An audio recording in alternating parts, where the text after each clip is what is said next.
అందరికి నమస్తే. రాహుల్ గాంధీ వర్సెస్ రేవంత్ రెడ్డి. అదేంది, ఒకటే పార్టీ, ఒక రాష్ట్ర ముఖ్యమంత్రి, ఆయన ఒక ఇంపార్టెంట్ లీడర్. ఏమో మరి రేవంత్ రెడ్డి ఢిల్లీ పోయినా కలుస్తలేడు. నిన్న డీకే శివకుమార్ దానికి పోయాడు, ఆడ కూడా లేడు. రేవంత్ రెడ్డి కూడా అసలు రాహుల్ గాంధీ ఆ మీటింగ్ వచ్చినట్టు కూడా పెట్టలేదు. కనీసం ఆయన ట్వీట్ పెట్టిండు. అసలు ఏం జరుగుతుందో అర్థమైతే లేదు. ఇదంతా కేరళ ఎలక్షన్ అయిపోయిన తర్వాత నుంచి జరుగుతుంది.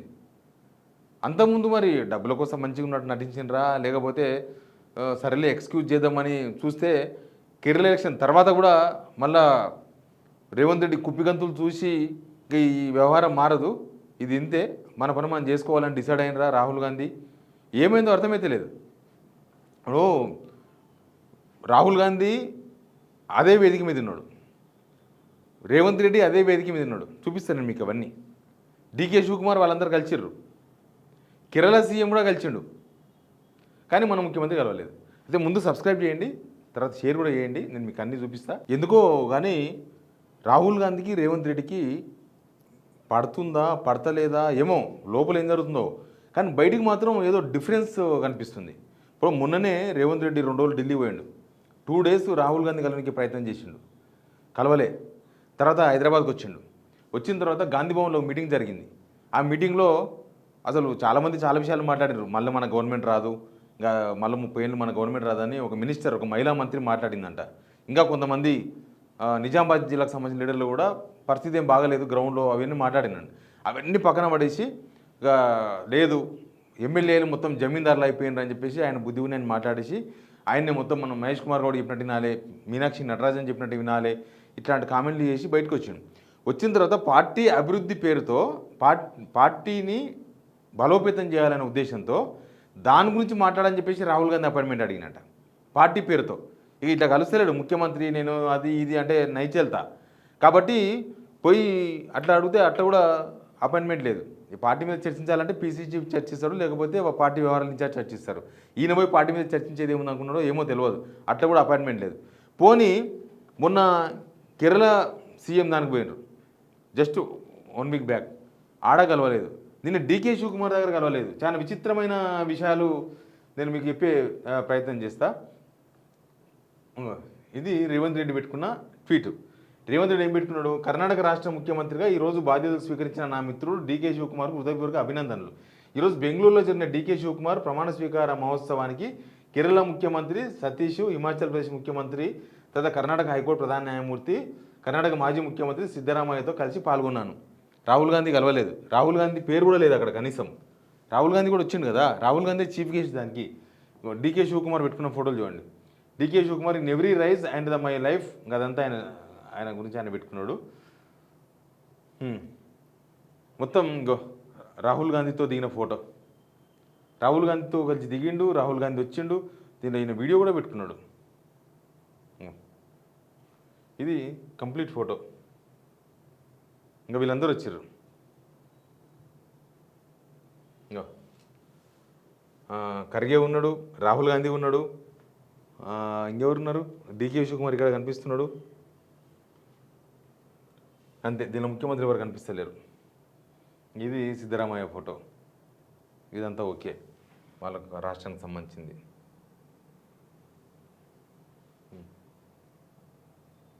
ఇట్లా రకరకాల ఫోటోలు. 4 డేస్ బ్యాకే కనీసం కేరళ సీఎం కూడా దూరం నుంచి నమస్తే అన్నాడు రాహుల్ గాంధీకి. రాహుల్ గాంధీ కూడా ప్రతి నమస్కారం పెట్టారు. ఒక వీడియోలో ఉంది, అది వేరే టీవీది, నేషనల్ మీడియాలో కనిపిస్తుంది. కానీ పోయిండు వచ్చిండు, ఢిల్లీకి పోయిండు వచ్చిండు, కర్ణాటక పోయిండు వచ్చిండు, కేరళ పోయిండు వచ్చిండు. ఎందుకు ఏమైందో అర్థమైతే లేదు.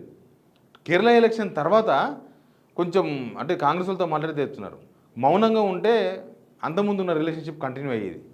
కానీ ఏమైంది, రాహుల్ గాంధీని ప్రధానమంత్రి కావాలని ఒప్పించింది నేనే.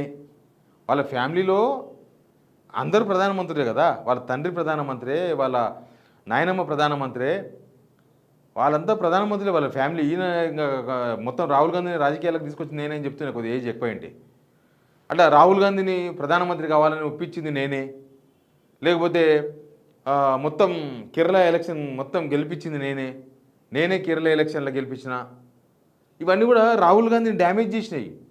నేషనల్ మీడియా క్యారీ చేసింది వార్తల్ని. దాంతోన మళ్ళీ ఈ వ్యవహారం మారలేదు, ఇది ఇంతే ఉన్నట్టుందని చెప్పేసి దూరం పెట్టినట్టున్నారు.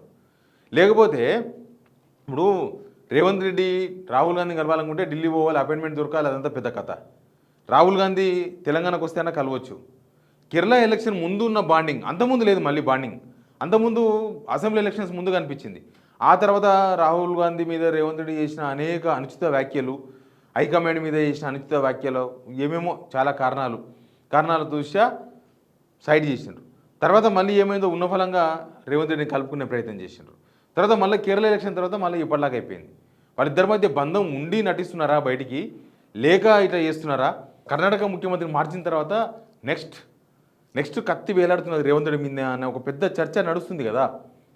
ఆయనకు ఫ్రీడమ్ ఇవ్వకపోవడమో, లేకపోతే ఆయన చెప్పినవి ఏవి హైకమాండ్ పట్టించుకోకపోవడమో, హైకమాండ్ ఈయనకు ప్రియారిటీ ఇవ్వకపోవడమో, మొత్తం క్యాబినెట్ రీషఫ్ల్ చేయాలి, మొత్తం క్యాబినెట్ లేపేసేయాలని రేవంత్ రెడ్డి ప్రతిపాదిస్తే దాన్ని తిరస్కరించడమో, ఇట్లాంటి చాలా జరిగినాయి. ఏదో ఆ కేరళ మోకాల వాళ్ళ ఫ్రెండు ఎవరు ఆ నరేందర్ రెడ్డికి మాత్రం, వేం నరేందర్ రెడ్డికి మాత్రం రాసాపు వచ్చింది. అదంతా కేరళ మానియా. కానీ తర్వాత ఏమి చేంజ్ అయిందో అర్థం కాలేదు. ఒక రిపోర్టరు ఒక ట్వీట్ చేసింది, ఒక రిపోర్టర్, ఏ రిపోర్టర్ ఈమె, ఇండియా టుడే రిపోర్టర్ ట్వీట్ చేసింది, 1 more CM change loading, Karnataka done, which state next. ఒక సీఎం చేంజ్ కాబోతున్నాడు, కర్ణాటక చేసిండ్రు, ఏ స్టేట్ కాబోతుందని చెప్పి ఈమె India today national media journalist పెట్టింది. దీనిలో చాలామంది చాలా ఏరియాలు పెట్టినరు, ఆ బీజేపీ రూల్స్ స్టేట్గా పెట్టినరు, తెలంగాణ పోస్టులు ఎక్కువ పెట్టారు, తెలంగాణ సీఎంని మారుస్తారన్నట్టుగా పెట్టినరు. Next would be BJP rule state అని పెట్టినరు. Don't tell it's Telangana. ఇట్లా చాలా ఉన్నాయి, తెలంగాణ పోస్టులు కూడా చాలా ఉన్నాయి. తెలంగాణ ముఖ్యమంత్రిని మారుస్తారా, అట్లాంటి ఆన్సర్ క్వశ్చన్స్ అనమాట. వాళ్ళు కూడా ఎక్కువ మంది మెసేజ్ చేసారు.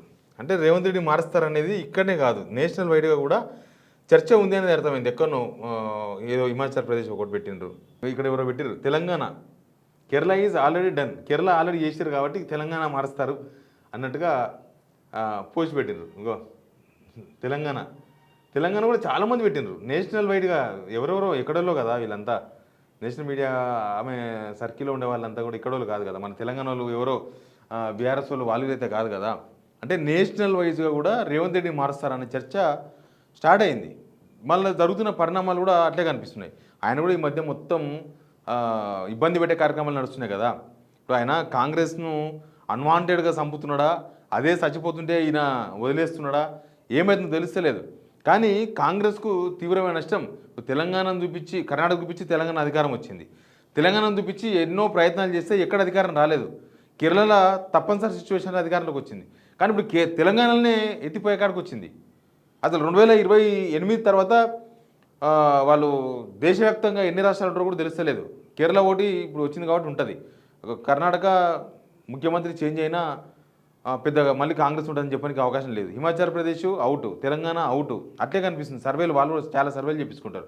ప్లస్ మీనాక్షి నటరాజన్ ఇచ్చిన రిపోర్ట్లు, ఈ మధ్య మహేష్ కుమార్ గౌడ్ మీద ఇచ్చిన వార్తలు, ఈయన చేస్తున్న కార్యక్రమాలు ప్రభుత్వానికి పార్టీకి తీవ్రమైన నష్టం చేస్తున్న రిపోర్టే ఉంది వాళ్ళకి. కాబట్టి ఏం జరుగుతుందో అర్థమైతే లేదు. కానీ ఒక పిక్చర్ బయటికి మాత్రం కనబడుతుంది. లోపల పాలిటిక్స్ ఏందో తెలియదు. లోపల పాలిటిక్స్ 1-to-1 పాలిటిక్స్ మనకు తెలియదు కదా. కానీ రేవంత్ రెడ్డి విషయంలో రాహుల్ గాంధీ నారాజుగా నటిస్తున్నాడా, లేకపోతే దగ్గర రానిస్తే ఇట్లా అనవసరంగా నా ఇజ్జత్ తీసుకుని చెప్పేసి దూరంగా పెడుతున్నాడా, ఎందుకు గెలుస్తలేడో అర్థమైంది. కనీసం తెలంగాణ ప్రజలకు హామీలు ఇచ్చినాం, ఆ హామీలు అమలు చేయడం చెప్పొచ్చు కదా రేవంత్ రెడ్డి కలిసి. ఇప్పుడు ఇద్దరు కలవడమే చాలా తక్కువ, అవకాశాలు తక్కువ సార్లు ఆయన బిజీగా ఉండొచ్చు, ఈయన బిజీగా ఉండొచ్చు. కానీ కలిసినప్పుడైనా కనీసం తెలంగాణ ప్రజలు ఓట్లు కొంటలేరు, ఆ సమస్య గురించి మాట్లాడవచ్చు, లేకపోతే నిరుద్యోగుల ఇష్యూ ఉంది దాని గురించి మాట్లాడవచ్చు. అంటే కాంగ్రెస్ గవర్నమెంట్ పోతుందని చెప్పేసి రాహుల్ గాంధీ డిసైడ్ అయిపోయిందా ఏమైందో. కానీ నిన్న కర్ణాటక, ముఖ్యంగా మన దక్షిణ భారతదేశానికి వచ్చిండ్రు, అంతకుముందు కేరళకు వచ్చిండు, కేరళ కలవలేదు, కనీసం ఇక్కడ కలవలేదు. ఆయన అపాయింట్మెంట్ అడిగిన తర్వాతనే కదా వచ్చింది. ఆయన అపాయింట్మెంట్ ఢిల్లీ పోయినప్పుడు అడిగిండు, అంతకు ముందు అడిగిండు, కేరళ ఎలక్షన్ తర్వాత పోయి మొత్తం సంబరాలు చేసుకుందామని పోయిండు రాహుల్ గాంధీతో కలిసి. ఎన్ని చేసినా కూడా రాహుల్ గాంధీ ఎందుకో ఎంటర్టైన్ చేస్తలేడు రేవంత్ రెడ్డి అన్నట్టుగా కనిపిస్తుంది సిచ్యువేషన్ చూస్తే. Please subscribe.